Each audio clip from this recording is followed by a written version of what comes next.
नारायण नारायण। सुना माता? सुना देवर्षि, किंतु मेरे वामन देव ने अब तक राजा बलि को कोई सहमति नहीं दी। वे बहुत सोच विचार करके ही कोई निर्णय लेंगे। बड़ी दयालु हैं श्रीहरि। यदि उन्होंने दैत्यराज बलि को वचन दिया है तो पूर्ण भी करेंगे। ये तो भविष्य ही सुनिश्चित करेगा। श्रीहरि अपने वामन अवतार में राजा बलि को दंड देने गए थे, किंतु वरदान दे दिए। बलि को अपने पुण्य फल और प्रभु श्रीहरि से भक्ति का प्रसाद मिला है देवर्षि। उनके पितामह प्रहलाद का पुण्य फल भी उनको मिला है। वे वरदान प्राप्त करने के अधिकारी हैं। इसका अर्थ यह कदापि नहीं कि श्रीहरि दैत्यराज बलि को उनके साथ सूतल में रहने का वचन दे दे। यदि ऐसा हुआ तो आप एकाकी हो जाएंगी। देवलोक, वैकुंठ, सब स्थानों पर उनका अभाव रहेगा और उनकी अनुपस्थिति में देवताओं पर पुनः संकट बढ़ सकता है माता। मैं संपूर्ण सृष्टि का पालक हूँ बलि। सूतल में मेरा निवास संपूर्ण देवलोक के लिए संकट बन जाएगा, इसलिए निवास करने के स्थान पर और वर मांग लो। आपने मुझे वचन दिया। ठीक है महाराज बलि, मैं अपने वचन पूर्ति के लिए आपको वरदान देता हूँ। मैं आपके साथ सूतल लोक में ही निवास करूंगा।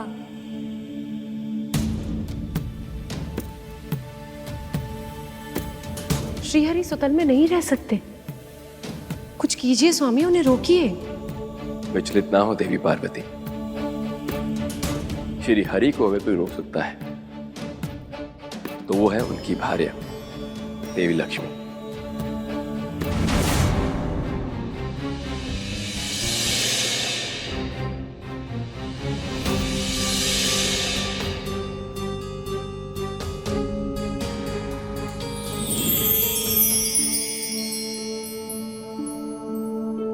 इसका अर्थात तो ये हुआ स्वामी कि आपके इस वामन स्वरूप का कार्य पूर्ण हुआ, समस्त देवताओं का कार्य संपन्न हुआ। तभी तो इस छत्र को आपने मुक्त कर दिया। किंतु आपका यूं सुतल लोक में निवास करना मुझे कदापि स्वीकार नहीं। आप मुझसे विलग होकर नहीं रह सकते। मैं आपको आपके वरदान से मुक्त करने हेतु और वैकुंठ में पुनः लाने के लिए कोई भी प्रयास शेष नहीं रखूंगी।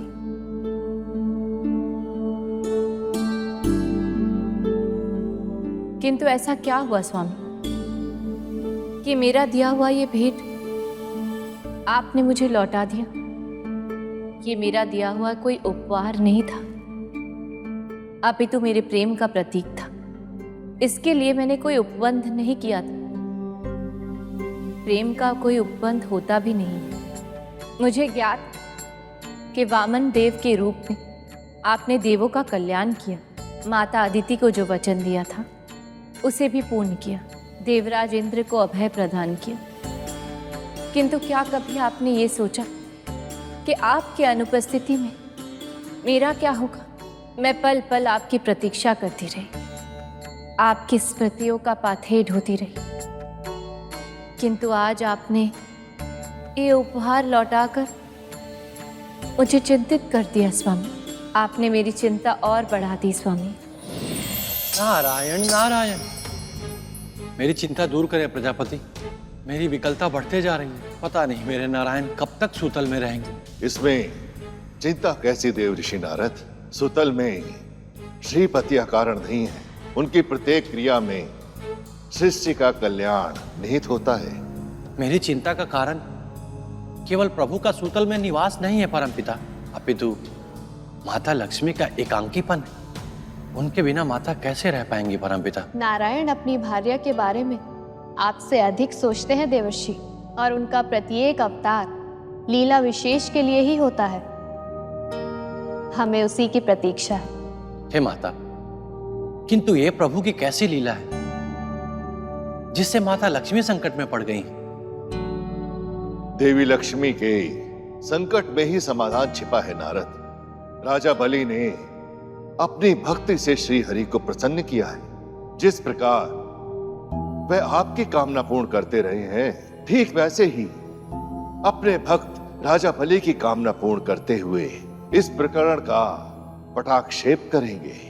और अब तो बलि की भार्या विंध्याचली भी अपनी सेवा और अपनी भक्ति से उन्हें प्रसन्न करने में लगी है, और इसी तरह बलि की भक्ति द्विगुणित हो गई है।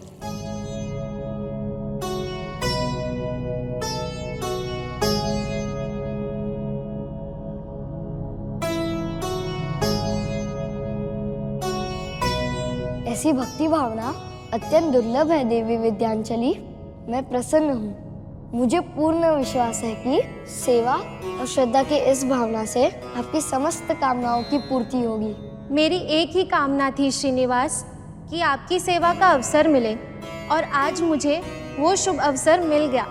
सच्चे मन से की गई कामनाएं अवश्य पूर्ण होती है देवी। मुझे विश्वास है कि अगर मेरी कोई कामना शेष रह गई हो तो आपके चरणों का अमृत पाकर वो अवश्य पूर्ण हो जाएगी।